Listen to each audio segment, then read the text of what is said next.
It is that time again for me to do another Alco-Haul, and I am mind blown to this day that you guys actually enjoy watching these Alco-Hauls. To me, they are a great reflection on the wines that I purchase over time and just my initial thoughts on those bottles before I actually get to try them. So it's actually really cool for me to keep track of the wines that I buy. But the fact that you like them too, I don't know if it's just the consumers and all of us that enjoy these haul videos generally, but you seem to like them, so I'll keep on making them. Welcome to my wine diary, everyone, and if you're new to this channel, please make sure to subscribe. This channel is all about wine, so if you like wine, you're at the right place. And if you're my returning subscriber, thank you for being here yet again. I really appreciate you. I often purchase my wines from different places. I don't really have a one go-to wine store that I always purchase my wines from. And a lot of times I grab a couple of bottles in grocery stores when I shop for groceries. So this wine haul is not an exception to that rule. I actually have a mix of some Whole Foods and Trader Joe's wines here as well. And it's a bit of a bigger alcohol that you're probably used to. I think I have 8 wines here. They're all over the map, but they're all quite interesting, and only a few of them I've tried before. So please follow me on Instagram to see my reactions to the wines that I purchased here and tried for the first time. But here's what I wanted to tell you before I show you the bottles that I got.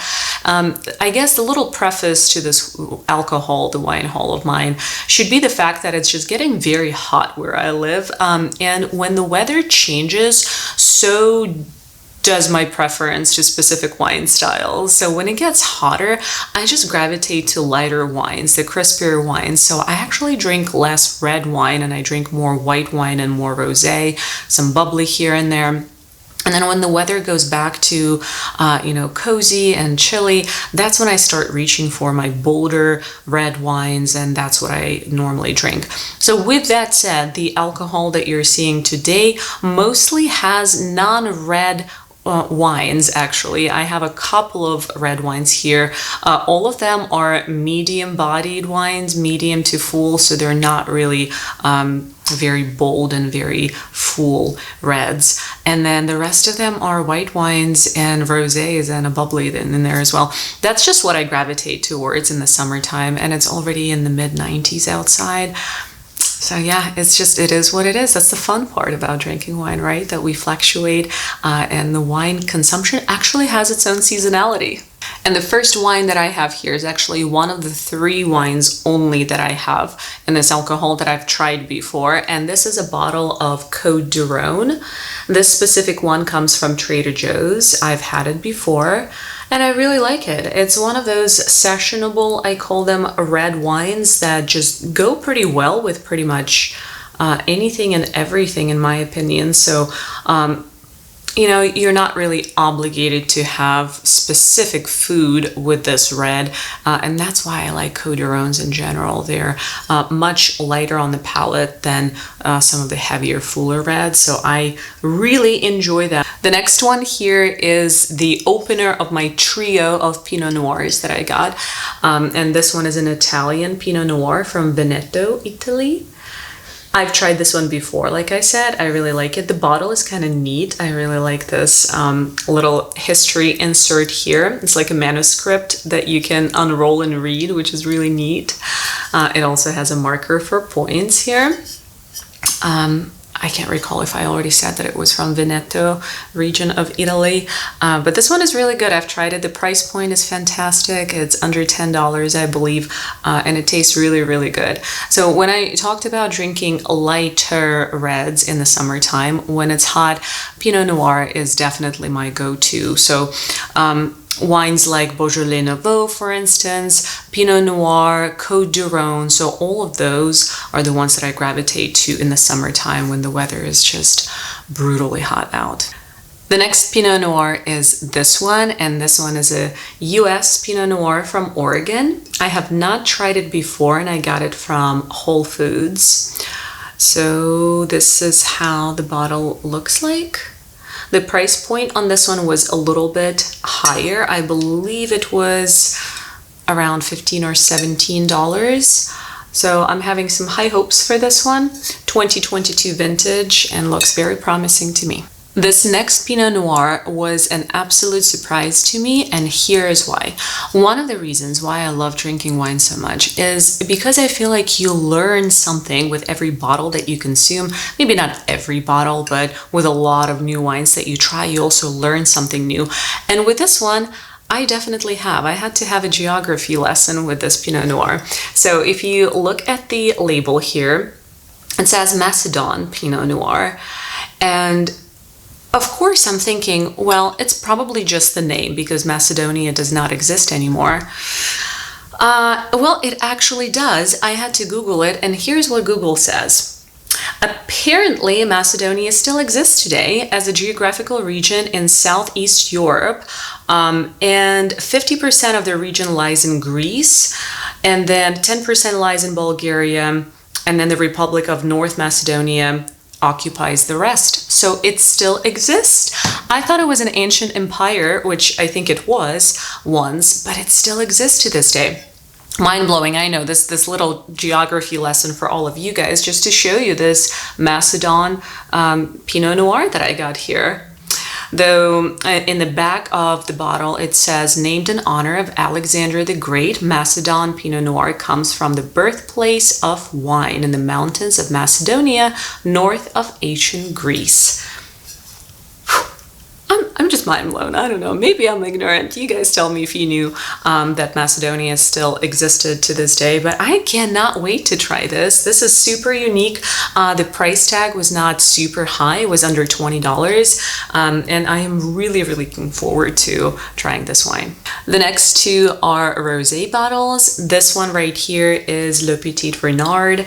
I've never tried this wine before. This is from Whole Foods. I believe it was $18 before tax. Never tried it. Very promising, beautiful salmon peachy color. I love my rosés from France. I love them bone dry, pale in color. That's just my go-to. Speaking of go-tos, is a bottle of Whispering Angel here.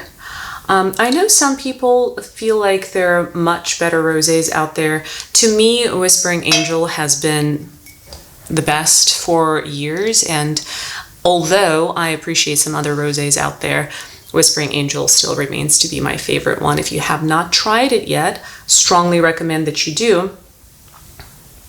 Especially so if you catch it on sale, because normal price of Whispering Angel in the US is about $25, so anytime you can catch it on sale is a win. Going into the tail end of my Alco-Haul here, I have a bottle of Spanish white wine. This is a 2022 Albarino.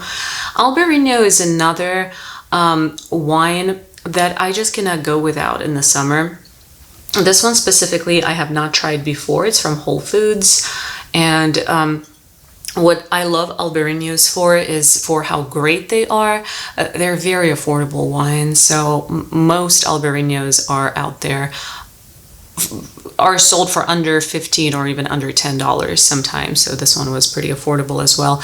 They're so crisp, they're very fruity and delicious. The acidity is through the roof. They go so well with so many foods, and they're very often met in the menus, in the wine lists of a lot of restaurants, so definitely give Albarino a go, especially if you are experiencing a hot summer. This next bottle right here was a surprise to me, and I'll tell you why in a second, but not only that it was a surprise to me, this wine is new to me as well. So just recently I was at a Spanish restaurant and I tried Verdejo for the first time. For those who are not familiar with Verdejo, this is how you spell Verdejo, and it's just a wonderful, light, crisp, acidic white wine from Spain as well. This one specifically is Gulp Hablo, and it is from Whole Foods. I've never tried this before, so I'm very excited to try it. But you guys, why this one was a surprise to me is actually the size of this bottle. This is a 1 liter bottle. I mean, I know that there are Magnum bottles out there that are 1.5 liter, and normal bottles are 750 mils. But this one, I took it in my hands in a store and I've realized, I'm like, okay, this is not the Magnum bottle, but this is also not the normal size bottle. And it's not until I got home that I realized that this is a 1 liter bottle of wine, which I don't think I've ever seen. This may sound very exaggerated, and why am I so surprised? But I actually challenge you, go find a 1 liter bottle of wine. I don't think they're that common at all.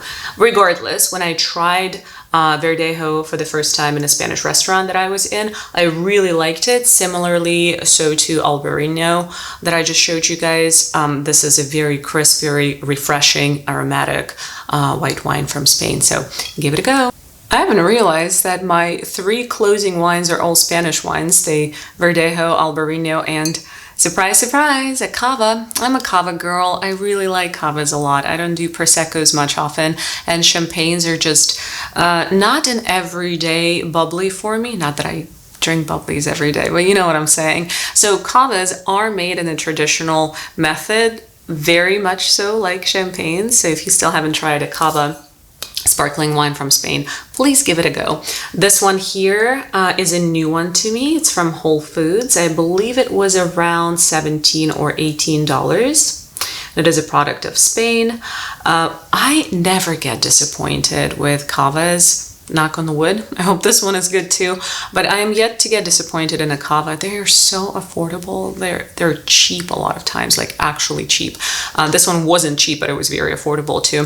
So when you think about the traditional method of sparkling winemaking, when you compare champagne to the price of a cava, perhaps it's not as good as champagnes are, but it's definitely very good for the price that you're paying. So give cavas a go if you haven't yet.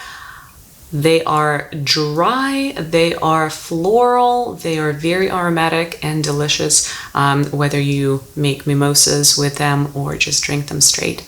Definitely give it a go. And this is everything for my Alco-Haul today. If you're still here, thank you for sticking around until the end.